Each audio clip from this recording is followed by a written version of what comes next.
কেন এরপর এই জায়গায় পৌঁছালো? এই আলোচনাটা করব।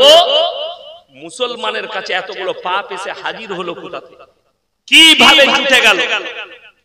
এই আলোচনাটাই আমি 2 ঘন্টা শেষ করব। 1 নম্বর, ইসলামের যে বুনিয়াদ আল্লাহ রেখেছেন না, ওটা শিক্ষা আর এডুকেশনের দ্বারা রেখেছেন।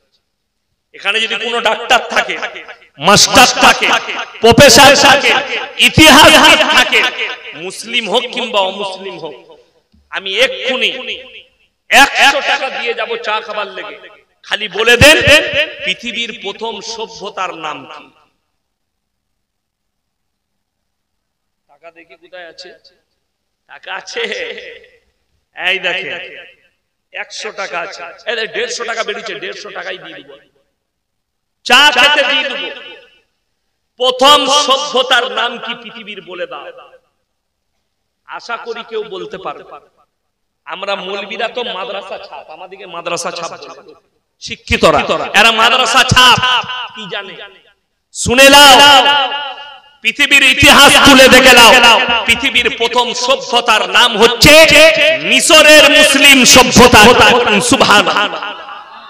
মিশরের প্রথম সভ্যতা পৃথিবীর, তার নাম হচ্ছে মিশরের মুসলিম সভ্যতা। কেন? আপনার জানা নাই? কোরআন তুলে 1400 বছর আগে আল্লাহ, কোরআনটা আপনি যদি বাড়ির কোরআনটা খুলেন, প্রথমেই সূরা পাবেন সূরা ফাতিহা, ঠিক কি না? তারপরে পাবেন সূরা বাকারা, তারপরে পাবেন আপনার সূরা আলে ইমরান, তারপরে পাবেন সূরা নিসা।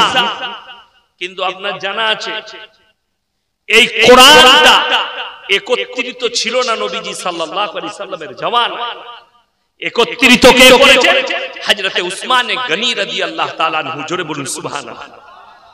এবং কোরআনের প্রথম আয়াত নবীজি সাল্লাল্লাহু আলাইহি সাল্লাম গারে হিরার মধ্যে ছিলেন, আর জিবরিল আমিন আয়াত নিয়ে এলেন, হে নবী পড়ো, ইকরা বিসমি রাব্বিকাল্লাযী খালাক।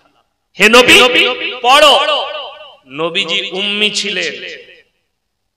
অনেক সাধারণ লোক বুঝে না, মনে করে হুজুর মনে হয় উম্মি বলছে মানে নবীজি দুনিয়াতে কারুর কাছে লেখাপড়া করেননি। এটার মানে এটা নয় যে তিনি মূর্খ, এটার মানে এটা নয় যে তিনি মূর্খ। এর পেছনে আল্লাহ লজিক লুকিয়ে রেখেছে, মারাত্মক লজিক, যেটা বুঝে গেলে আপনার ব্রেন খুলে যাবে। যারা শুনছেন বয়ান, আপনি দিলটা, দিলের যে কানটা আছে সেটা খুলে শুনবেন। বিসমিল্লাহ। ডিপের পানি আনা করেন, ডিপে যত ঠান্ডা আনবেন মাল তত পাওয়ার নেবে। আমি গরম খাওয়া জিনিস লয়, গরমের দিনে ঠান্ডা, ঠান্ডার দিনে গরম। শুনে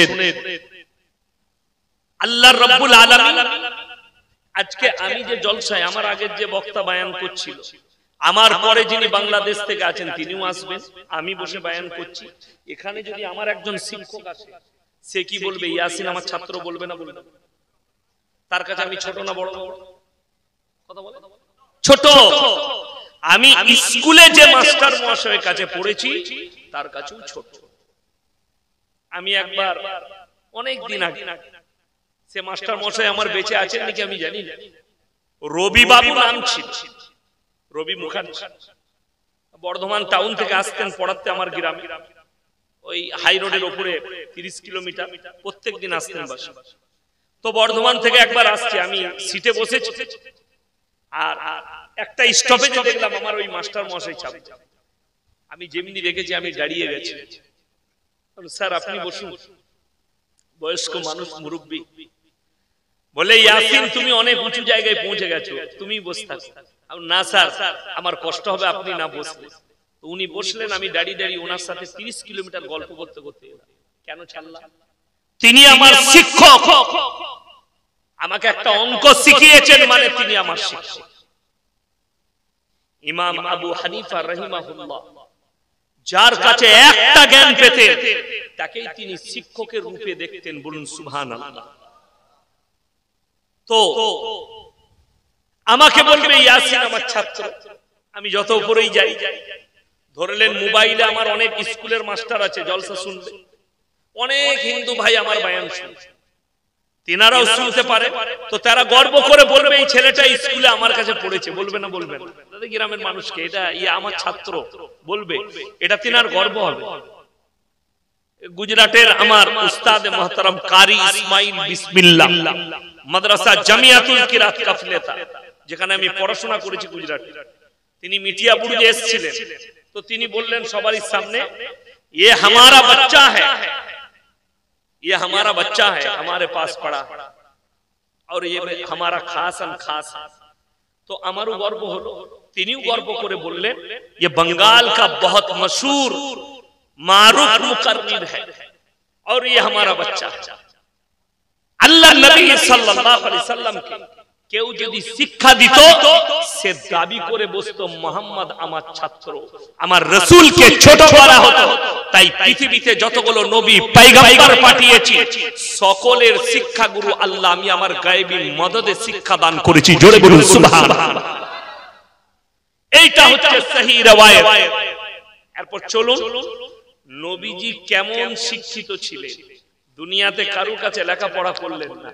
প্রথমে বলে দিই, আমরা আমাদের রাজ্যে যতগুলো মনীষীকে দেখতে পাই, কবিগুরু রবীন্দ্রনাথ ঠাকুর, ঈশ্বরচন্দ্র বিদ্যাসাগর, বঙ্কিমচন্দ্র চট্টোপাধ্যায়, শরৎচন্দ্র চট্টোপাধ্যায়, কাজী নজরুল ইসলাম, আর যত রাজা রামমোহন রায়, যতজনকে আমরা দেখতে পাচ্ছি মনীষী, এরা কারোর কাছে পড়াশোনা করেছে না করেনি? বাবা করেছে।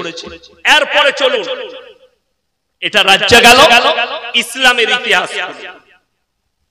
ইমাম বুখারী, ইমাম তিরমিজি, ইমাম আবু দাউদ, ইমাম নাসাই, যতগুলো মুহাদ্দিসিন গুজরে গেছে, ইমাম শাফি, ইমাম মালিক, ইমাম হাম্বল, ইমাম আবু হানিফা, যতজন গুজরে গেছে সববারই উস্তাদ আছে, শিক্ষক আছে, আছে না নাই?